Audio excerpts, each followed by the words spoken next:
controversial idea that we cannot serve both money and God. When people hear this, they tend to get concerned because if you're like me and you grew up poor and you hear this, you're thinking, what? Am I supposed to just be broke? What? Am I supposed to just be poor for the rest of my life? Like I can't have money and be comfortable?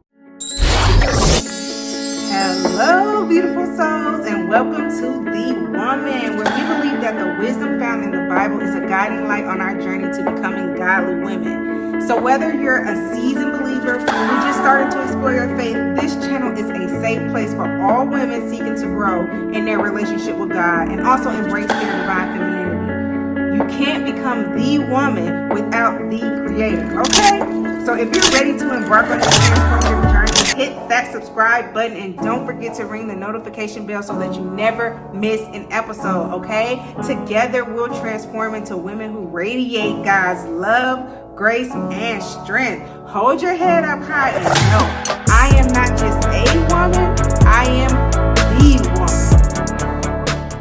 Hello, beautiful souls, and welcome back. Today we are diving into a controversial topic. We are going to be exploring Matthew 6:24, the controversial idea that we cannot serve both money and God. It's a lesson that carries profound significance on our journey in faith. So let's go ahead and dive in. So in Matthew 6:24, Jesus teaches us that you cannot serve two masters. It states, no one can serve two masters. Either you hate one and love the other, or you will be devoted to the one and despise the other. You cannot serve both God and money.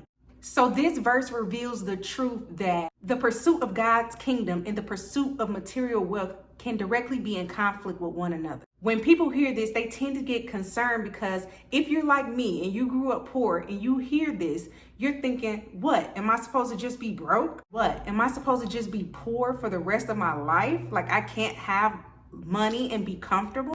Because money will save most of your problems.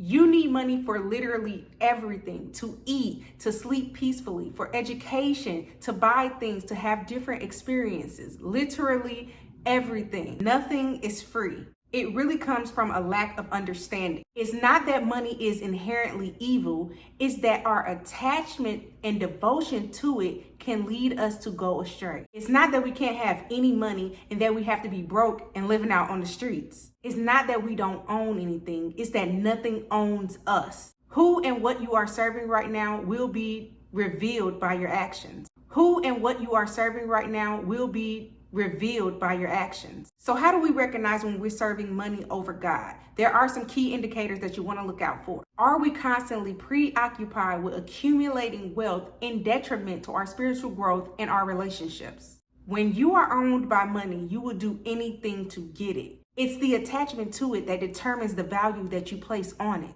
So again, it's more about what you are willing to do for it. And what will you do without it? Who will you become if you don't have money? And how would you steward it when you do have money? So if you're asking yourself why you're doing something and the only reason that you have is money, to get some money, then you know that you are serving money. So what do you do for money? Basically, you work. For some of us, that's all day, every day, 40 hours a week, day in and day out, we're working. But what do you do for God? You should work. You should work all day for God, just like you do for your job. And you may want to serve God just a little bit more just to outbalance the scale. So if you give your job 40 hours, you should be able to give God 50 hours. He deserves more than the job, i.e. money. The thing is that when you clock in for God, you never clock out. You are always on the clock. You are always on the clock. Think about it like that. That don't mean that you never mess up. That just means that you acknowledge the fact that you have kingdom work to do all the time.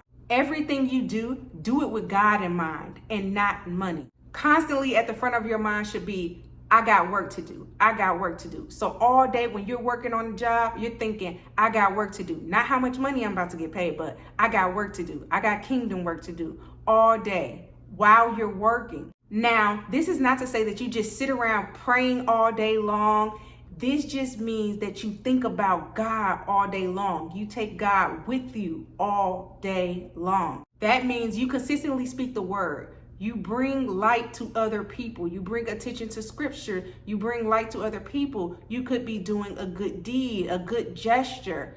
There are so many ways to walk in godliness that does not involve money. Just it's the way you are, your state of being, how you represent the kingdom. This means that on a daily basis, you are more concerned and conscious about behaving in a way that is more consistent with God than anything else. And that means you probably don't even have time to think about money. You're thinking about God so much and doing God's work all day long that you're not even thinking about money. And when you are thinking about money, you're probably telling yourself how grateful you are for what you do have and how to keep God close as you strive for more. Now let's talk about practical steps to take in prioritizing serving God over money.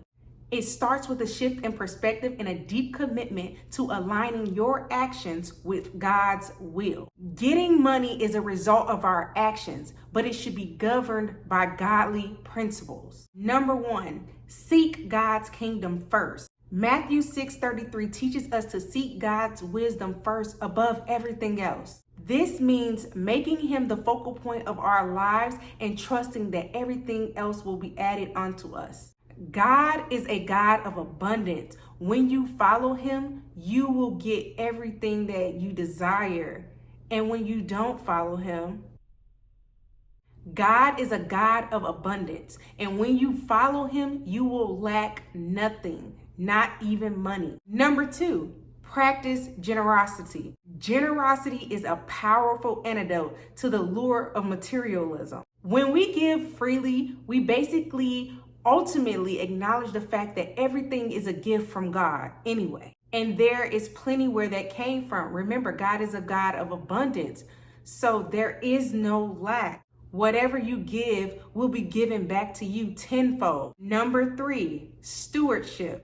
Being good stewards of our resources means managing them wisely, budgeting, saving, not getting into lots of debt.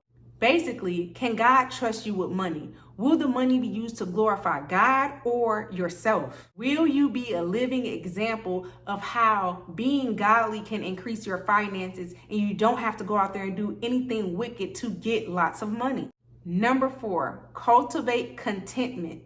Learning to be content does not mean that we stop striving. It means that we appreciate what God has already given us. It means that we recognize that true abundance comes from our relationship with God and not our material possessions. So here's the beautiful truth. When we serve God, abundance flows naturally as a result. It may not always be in material wealth, but richness in spirit, in peace, and a deep sense of purpose. It's not about the money or what you have, but more about who you become in the pursuit of getting it. It's godly people that are rich, and then there's also evil people that are rich. It's not the money, it's the master. Who is the master? Who's the driving force behind the money? So ask yourself this question: who do you serve? Who do you serve? Remember, it's not about renouncing wealth, but more so about aligning our priorities and our heart with God's purpose for us. Thank you for joining me in this important discussion today. I hope you learned something. I hope this helped you. And if you did, leave a comment below and let me know how this video resonated with you and what you got from it. I would love to hear your thoughts in the comments below. Until next time, may you walk in faith, abundance, and the boundless love of our Creator. See you soon. Bye.